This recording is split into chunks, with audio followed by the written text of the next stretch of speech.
Hi అండి. నమస్తే. Welcome back to my channel తెలుగమ్మాయి ముంబైలో సుధా. అందరూ ఎలా ఉన్నారు ఫ్రెండ్స్? నేనైతే చాలా బాగున్నాను. మీరు నా ఛానల్‌ని ఫస్ట్ టైం చూస్తున్నట్లయితే please subscribe my channel, like and comment. మీకు నా వీడియోస్ నచ్చినట్లయితే ఒక లైక్ ఇవ్వండి ఫ్రెండ్స్. మీరు లైక్ ఇవ్వడం వల్ల నా వీడియోస్ చాలా మంది వరకు రీచ్ అవుతాయి కాబట్టి ప్లీజ్ లైక్ ద వీడియో.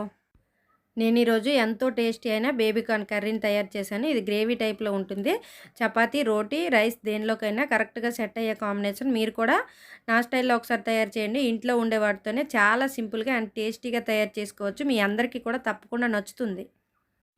ఈ బేబీ కార్న్ కర్రీని తయారు చేసుకోవడం కోసం నేను ఇక్కడ ఒక 1/2 కిలో వరకు బేబీ కార్న్ని తీసుకున్నాను. ఇలా బేబీ కార్న్ తీసుకున్న తర్వాత చక్కగా క్లీన్ చేసి పెట్టుకొని చూపిస్తున్న విధంగా ఒక బేబీ కార్న్ని 4 ముక్కలుగా కట్ చేసుకోవాలి. మరి చిన్న ముక్కలుగా కాకుండా అలానే మరి పెద్ద ముక్కలుగా కాకుండా ఒక బేబీ కార్న్ని 4 ముక్కలుగా కట్ చేసుకుంటే సరిపోతుంది. ఇలా అన్నింటినీ కట్ చేసుకోవాలి. మీరు ఏ క్వాంటిటీలో అయితే తయారు చేస్తారో అంత క్వాంటిటీలో ఇలా చూపిస్తున్న విధంగా అన్నింటినీ చక్కగా క్లీన్ చేసుకొని ముక్కలుగా కట్ చేసుకోవాలి. ఇక్కడ నేను చూపిస్తున్నాను చూడండి. ఈ సైజులో బేబీ కార్న్ ముక్కలన్నింటినీ చక్కగా కట్ చేసుకొని పక్కన పెట్టుకోవాలి. ఈ కూర అనేది చాలా టేస్టీగా ఉంటుంది. మనకి పెళ్ళిళ్ళలోనూ లేదా ఫంక్షన్స్లోనూ కూడా బేబీ కార్న్ కర్రీని మసాలాతో పాటు వడ్డిస్తారు కదా, చాలా బాగుంటుంది. ఒకసారి మీరు కూడా తయారు చేయండి, మీ అందరికీ తప్పకుండా నచ్చుతుంది. ఇలా చూపిస్తున్న విధంగా ముక్కలన్నింటినీ కట్ చేసుకున్న తర్వాత పక్కన పెట్టుకొని స్టవ్ ఆన్ చేసుకొని స్టవ్ పైన కళాయిని పెట్టుకోవాలి. కళాయిని పెట్టుకున్న తర్వాత దాన్ని బాగా వేడెక్కనివ్వాలి. వేడెక్కిన తర్వాత అందులో ఈ ముక్కలు మునిగే విధంగా వాటర్ని కూడా యాడ్ చేసుకోవాలి. చక్కగా వాటర్ని కూడా యాడ్ చేసుకున్న తర్వాత ఆ వాటర్లో కొంచెం సాల్ట్ని కూడా యాడ్ చేసుకోవాలి. సాల్ట్ని యాడ్ చేసుకున్న తర్వాత ముందుగా మనం కట్ చేసి పెట్టుకున్న బేబీ కార్న్ ముక్కలను కూడా ఆ వాటర్లో యాడ్ చేసుకోవాలి. వాటర్లో ఇలా చూపిస్తున్న విధంగా బేబీ కార్న్ ముక్కలు అన్నింటినీ యాడ్ చేసుకున్న తర్వాత బాగా సాల్ట్ ఇంకా వాటర్ కలిసే విధంగా ఒకసారి కలుపుకోవాలి. ఇలా కలుపుకున్న తర్వాత ఒక 5 మినిట్స్ పాటు ముక్కలన్నింటినీ చక్కగా ఉడికించుకోవాలి. మరి ఎక్కువగా ఉడకనివ్వాల్సిన అవసరం లేదు. కూరతో పాటు ముక్కలు ఉడుకుతాయి కాబట్టి ఇలా ఉడికిన తర్వాత వాటర్ని అంతా వంపేసుకొని ముక్కల్ని వేరే ప్లేట్లో తీసుకోవాలి. ఇలా చూపిస్తున్న విధంగా ముక్కలన్నింటినీ తీసుకున్న తర్వాత వీటిని పక్కన పెట్టుకోవాలి. ఇలా పక్కన పెట్టుకున్న తర్వాత కూరను రెడీ చేసుకోవడం కోసము ఒక 2 టమాటీలను కూడా తీసుకోవాలి. మీకు గ్రేవీ ఎక్కువగా కావాలంటే ఇంకా టమాటీలను ఎక్కువగానే తీసుకోవచ్చు. నేనైతే ఇక్కడ ఒక 2 టమాటీలని తీసుకున్నాను. ఇలా టమాటీలను తీసుకున్న తర్వాత ముక్కలుగా కట్ చేసుకొని చక్కగా మెత్తని పేస్ట్లా మిక్సీ చేసుకోవాలి. ఇలా మెత్తని పేస్ట్లా మిక్సీ చేసుకున్న తర్వాత ఈ టమాటా పేస్ట్ని పక్కన పెట్టుకోవాలి. నేనైతే ఈ కర్రీని రైస్లోనికి చేస్తున్నాను కాబట్టి కొంచెం గ్రేవీ తక్కువగానే చేస్తున్నాను. మీరు కొంచెం గ్రేవీ ఎక్కువగా చేసుకుంటే చపాతీ, రోటీ కాంబినేషన్లో కూడా చాలా బాగుంటుంది ఈ కర్రీ. ఒకసారి ఆ విధంగా కూడా తయారు చేయండి. మీకు గ్రేవీ ఎక్కువగా కావాలంటే ఇంకొంచెం టమాటీల్ని ఎక్కువగా యాడ్ చేసుకోవాలి. ఇలా మొత్తం పేస్ట్ అయిన దాన్ని పక్కన పెట్టుకున్న తర్వాత ఒక 1/2 అవర్ పాటు జీడిపప్పుల్ని నానబెట్టుకోవాలి. ఒక గుప్పిడి జీడిపప్పులు నానబెట్టుకుంటే సరిపోతుంది. లెక్కల్లో అయితే ఒక 10 to 15 అయితే సరిపోతాయి. ఇలా చక్కగా నానబెట్టుకొని పక్కన పెట్టుకోవాలి ఒక 1/2 అవర్ ముందు. తర్వాత ఈ జీడిపప్పులను కూడా నానబెట్టుకున్నాం కదా, ముందుగా ఒక 1/2 అవర్ ముందుగా నానబెట్టుకున్నట్లయితే పేస్ట్ చాలా మెత్తగా అవుతుంది. అదే మిక్సీ గిన్నెలో ఈ జీడిపప్పులను కూడా యాడ్ చేసుకొని చక్కగా మెత్తని పేస్ట్లా కొంచెం వాటర్ని యాడ్ చేస్తూ పేస్ట్ తయారు చేసుకోవాలి. ఈ పేస్ట్ని కూడా పక్కన పెట్టుకోవాలి. టమాటా ఇంకా కాజు పేస్ట్ వల్ల కూర అనేది చాలా టేస్టీగా ఇంకా గ్రేవీగా చాలా బాగుంటుంది. ఈ విధంగా కూడా ఒకసారి ట్రై చేయండి, మీ అందరికీ తప్పకుండా నచ్చుతుంది. ఇంకా మనం చాలా పెళ్ళిళ్ళలో కూడా దీన్ని తింటాము. చాలామందికి ఇది ఫేవరెట్ కర్రీ అని కూడా చెప్పుకోవచ్చు.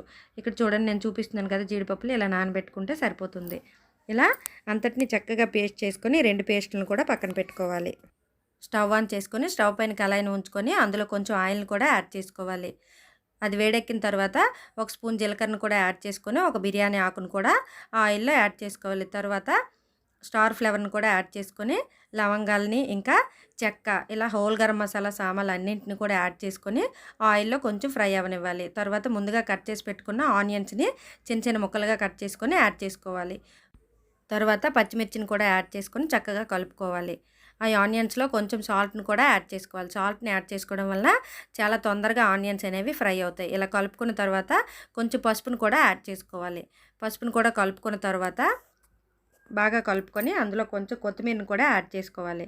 కొత్తిమీర అనేది ఇక్కడ యాడ్ చేసుకోవడం వల్ల కూర అనేది చాలా టేస్టీగా ఉంటుంది. ఇలా కలుపుకున్న తర్వాత అల్లం వెల్లుల్లి పేస్ట్ కూడా ఒక స్పూన్ యాడ్ చేసుకోవాలి. అల్లం వెల్లుల్లి పేస్ట్ని పచ్చివాసన పోయేంత వరకు చక్కగా ఆనియన్స్తో పాటు కలుపుకుంటూ ఫ్రై చేసుకోవాలి. ఇలా బాగా ఫ్రై అవుతున్నప్పుడు ఇక్కడ చూస్తున్నారు కదా, ఈ విధంగా చక్కగా ఫ్రై చేసుకుంటే ఆయిల్ అనేది పైకి వస్తుంది. తర్వాత కొంచెం ధనియా పౌడర్ని కూడా యాడ్ చేసుకోవాలి. ధనియా పౌడర్ని యాడ్ చేసుకున్న తర్వాత కారాన్ని కూడా యాడ్ చేసుకోవాలి. కారం నేను ఇక్కడ 1 స్పూనే యాడ్ చేసుకున్నాను. మీరు ఇంకొంచెం కారం ఎక్కువ తినే వాళ్ళైతే ఇంకొంచెం కారాన్ని యాడ్ చేసుకోవచ్చు. తర్వాత ధనియా పౌడర్, ఇంకా కారం, అల్లం వెల్లుల్లి పేస్టు, ఆనియన్స్ అన్నీ చక్కగా కలిసే విధంగా ఒకసారి బాగా కలుపుకోవాలి. ఇలా బాగా కలుపుకున్న తర్వాత కొంచెం గరం మసాలాను కూడా యాడ్ చేసుకోవాలి.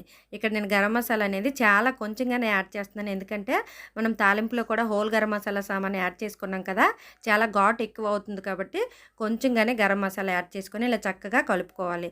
ఇలా కలుపుకున్న తర్వాత ముందుగా మనం మిక్సీ పట్టి పక్కన పెట్టుకున్నాం కదా టమాటా పేస్టు, దీన్ని కూడా ఈ ఫ్రై అవుతున్న ఆనియన్స్లో యాడ్ చేసుకోవాలి. ఇలా యాడ్ చేసుకున్న తర్వాత చక్కగా పచ్చివాసన పోయేంత వరకు ఫ్రై చేసుకోవాలి కలుపుతూ. ఇక్కడ మనము టమాటాని ఉడకపెట్టి తీసుకోలేదు, పచ్చివే మిక్సీ చేసుకున్నాం కాబట్టి బాగా పచ్చివాసన పోయేంత వరకు కలుపుతూ ఫ్రై చేసుకోవాలి. ఇలా బాగా ఫ్రై చేసుకున్న తర్వాత ఇక్కడ చూడండి ఆయిల్ అనేది కొంచెం పైకి వస్తుంది కదా, ఇలా వచ్చినట్లయితే మనకు చక్కగా ఫ్రై అయినట్లు తెలుస్తుంది. ఇలా చక్కగా బాగా ఫ్రై చేసుకున్న తర్వాత ఇలా చక్కగా కలుపుతూ ఫ్రై చేసుకోవడం వల్ల టమాటా అనేది అడుగంటకుండా చక్కగా ఫ్రై అవుతుంది. ఇలా కలుపుకొని బాగా ఫ్రై చేసుకోవాలి. ఇలా ఫ్రై అయిన తర్వాత ముందుగా మిక్సీ చేసి పెట్టుకున్న కాజు పేస్ట్ని కూడా టమాటా పేస్ట్లో యాడ్ చేసుకోవాలి. ఇలా యాడ్ చేసుకున్న తర్వాత కాజు పేస్ట్ వేసాక కొంచెం బాగా కలుపుకొని ముందుగా ఉడికించి పక్కన పెట్టుకున్న బేబీకార్న్ ముక్కలను కూడా యాడ్ చేసుకోవాలి. బేబీకార్న్ ముక్కలను కూడా యాడ్ చేసుకొని కాజు పేస్ట్ వేసుకున్నాం కాబట్టి అడుగంటే అవకాశం ఉంటుంది. ఇలా చక్కగా కలుపుకోవాలి. చూపిస్తున్న విధంగా ముక్కలన్నింటికి మసాలాలు పట్టే విధంగా కలుపుకోవాలి. కలుపుకున్న తర్వాత సరిపడినంత వాటర్ని కూడా యాడ్ చేసుకోవాలి. మరి ఎక్కువగా వాటర్ పోయవలసిన అవసరం లేదు, ఎందుకంటే బేబీకార్న్ ముందుగా ఉడికించుకున్నాం కాబట్టి. ఇలా వాటర్ని కూడా యాడ్ చేసుకున్న తర్వాత చక్కగా ముక్కలకి మసాలాలన్నీ పట్టే విధంగా ఒకసారి బాగా కలుపుకొని మూత పెట్టుకొని ఒక 5 మినిట్స్ పాటు ఉడకనివ్వాలి. ఇలా చక్కగా ఉడుకుతున్నప్పుడు మధ్యలో ఒకసారి కలుపుకొని చెక్ చేసుకోవాలి.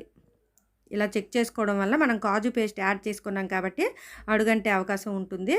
ఇలా ఒకసారి కలుపుకుంటే కూర అనేది చాలా టేస్టీ యమ్మీగా చాలా బాగుంటుంది. ఈ విధంగా ఒకసారి ట్రై చేయండి.